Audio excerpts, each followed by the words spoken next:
ada dua golongan orang yang tak mengundi. Satu, daftar tapi tak mengundi. Yang kedua ialah memang tak daftar langsung, sah-sahlah dia tak akan mengundi. Dan ada dua sebab lain kenapa orang tak nak mengundi. Yang pertama ialah mentaliti dan yang kedua ialah situasi politik sekarang ni. Assalamualaikum, salam sejahtera. Anda sekali lagi bersama saya Nazri Kahar dalam You Wartawan. You Wartawan, anda juga wartawan. Malam ini topik kita generasi baru tidak mengundi. Betul ke? Jadi saya perlukan pendapat dan juga pandangan anda. Saya ala-alukan pendapat anda dihantar kepada segala bentuk platform You Wartawan, sama ada melalui email kami, melalui ke site komuniti kami di Facebook dan juga melalui fax, MMS, SMS dan sebagainya. Jadi untuk kita menelusuri topik kita pada malam ini, seperti mana apa yang telah diperkatakan oleh pengirim kita yang pertama tadi, saudara Syadin daripada Shah Alam, mengatakan terdapat 4 juta warga Malaysia yang layak mengundi tetapi tidak mendaftar sebagai pemilih. Itu perangkaan daripada SPR, ya. Bagaimanakah kita membaca angka ini? Adakah persoalannya mengapa mereka tidak mendaftar? Dan apakah fenomena ini akan terus berlarutan, dan bagaimana kita melihat orang-orang muda tidak memasuki untuk menjadi sebahagian daripada proses demokrasi di negara kita untuk memilih pemimpin kita pada masa akan datang. Jadi untuk kita bincangkan topik ini bersama saya, seorang anak muda, seorang pemimpin muda daripada Johor yang akan bersama-sama kita dalam program You Wartawan, iaitu saudara Zamsari Haji Jumani, Setiausaha Kehormat Gerakan Belia 4B Johor. Selamat datang Zamsari. Jadi sebelum kita bercakap lagi, saya tak sabar nak komen tentang Syadin punya point tu. Jadi mungkin kita baca dulu satu email yang dikirimkan oleh saudari Amira. Saudari Amira mengatakan generasi sekarang kurang memahami kepentingan pengundi terhadap kestabilan politik tanah air. Poin pertama beliau, tidak memahami kesan pembuangan sekeping kertas undi terhadap masa depan bangsa dan negara. Betul ke orang muda tak faham tentang proses tersebut? Ketiga, kurang sifat patriotik dan mementingkan diri. Keempat, lebih mengejar kejaya. Kelima, bosan dengan kerana pemimpin politik yang mempamerkan sifat yang mengelirukan kepada pengundi. Dan keenamnya, lebih mengambil sikap tunggu dan lihat atau wait and see, memandangkan banyak isu-isu yang kurang jelas dalam politik tanah air sekarang. Itu antara poin ataupun sebab yang dikirimkan oleh saudari Amira daripada Kuala Lumpur. Okey, saudara Zamsari, bagaimana kita melihat isu 4 juta yang tidak mendaftarkan sebagai pemilih? Nah, ini adakah suatu angka yang menakutkan, dan fenomena ini akan berterusan ke dalam masa-masa akan datang? Okey, gini, sebenarnya saya ingin bermula daripada satu perkara yang asas sekali. Okey, perkara yang asas sekali ialah pengundi muda. Kita harus menjustifikasikan apakah itu pengundi muda dan siapakah itu pengundi muda. Secara amnya, pengundi muda ni adalah daripada kalangan mereka yang berumur 21 tahun hingga ke 40 tahun. Ini bermaksud sesiapa sahaja warga negara Malaysia yang lahir daripada tahun 1966 hingga 1988, mereka ini adalah dikategorikan sebagai pengundi muda.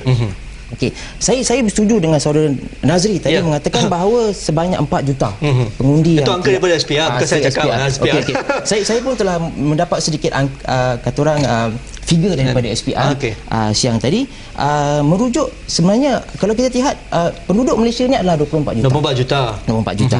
Jadi daripada 24 juta, yang layak mengundi adalah sebanyak 15.8 juta. Itu adalah merupakan satu angka yang besar. Tetapi hanya yang mendaftar sahaja adalah 10.9 juta. Yang mana lebih, mana pergi hilang tu? Jadi bermaksud 4.9 juta itu tidak mengundi. Saya pun tak tahu. Spesifik pada orang muda berapa? Spesifik pada orang muda adalah sebanyak 70%. Itu lebih pada 3/4 tu. Ia membawa kepada 3.43 juta 70% pengundi muda yang tidak mengundi. Okey, itu antara angka yang cukup detail yang dibawakan oleh saudara Zamsari. Kita dengarkan pandangan yang ingin dikongsi bersama oleh saudari Fazila melalui Facebook. Kita sila lihat sekarang. Azimah, sila.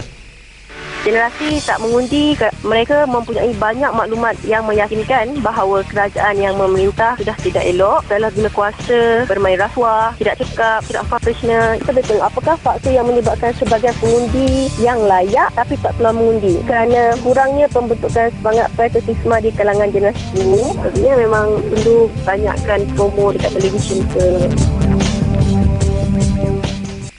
Okey, terima kasih saudari Azimah. Antara sebab mereka ni tidak mengundi, poinnya orang politik ni, suasana politik ni agak korupsi. tidak menyebelahi mereka untuk pergi mengundi. Tak cool lah, orang muda ni selalu nak beli perkara-perkara yang cool dalam membuat keputusan kan. Tetapi sebahagian peri pentingnya mengundi ni, cool tak cool, saya rasa itu adalah tanggungjawab yang perlu ditunaikan. Yang ditunaikan. Okey, saya ingin melihat dua segmen. Okey, satu adalah orang yang mendaftar tetapi tak mengundi. Satu lagi adalah orang yang tidak mendaftar, iaitu sebanyak 3.43 juta tadi. Okey, saya ingin memberikan satu pandangan. I cannot say on behalf of the government, tapi sebagai seorang yang itu saya ingin memberikan pandangan saya. Tak ada masalah kan? Individu. Okey. Pertama sekali ialah teknikal untuk mendaftar sebagai pengundi. Susah ke sekarang? Saya dah ada online melalui pejabat pos dan sebagainya. Saya bawa daripada yang saya print daripada SPR. Saya bacakan. Bagaimana untuk mendaftar? Pergi sendiri ke pusat pendaftaran. Bawa bersama kad pengenalan anda.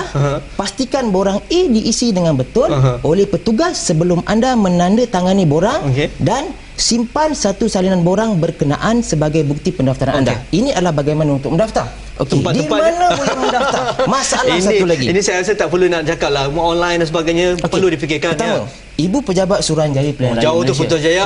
Tempat kalau saya. Kuching macam mana? Tempat saya. Okey, yang kedua, pejabat-pejabat pilihan raya negeri atau semua pejabat pos berkomputer di seluruh negara, unit bergerak Suruhanjaya dan tempat-tempat lain yang ditetapkan oleh SPR sebagai pusat pendaftaran. Bukan saya kata SPR sendiri kata. Okey, ini bermaksud bahawa kalau kita tengok daripada psikologi pemuda itu sendiri, sebanyak 67% mereka ini adalah akses kepada komputer. Kenapa tidak didekati dengan teknologi ini? Misalnya sepatutnya SPR lebih proaktif ya? Sepatutnya SPR lebih proaktif dalam menjalankan dan menarik lebih ramai pengundi itu untuk mengundi. Yalah, kalau nak pergi pejabat pos kita ni sekarang nak bayar bil pun saudara pun melalui Maybank to you online dan sebagainya. Jadi nak pergi ke pejabat pos pun dah satu tempat yang sukar didekati oleh orang muda. Tapi mungkin SPR dalam proses untuk mendekati tempat-tempat itu. Jadi antara poin yang bagus juga daripada Facebook kami dari Fazil Syahid pada Syahla mengatakan situasi politik yang tidak menentu seperti pergolakan pemimpin, permainan politik yang melampau menyebabkan generasi muda hari ini tidak minat terhadap politik. Betul, kita boleh bincangkan. Peranan pengundi adalah penting bagi menjana setiap usul dan perancangan oleh para pemimpin. Kalau mereka dah pilih pun tetapi pemimpin buat cerita lain, susah juga. Yang ketiganya, inisiatif perlu dilakukan bagi menarik kembali minat mengundi.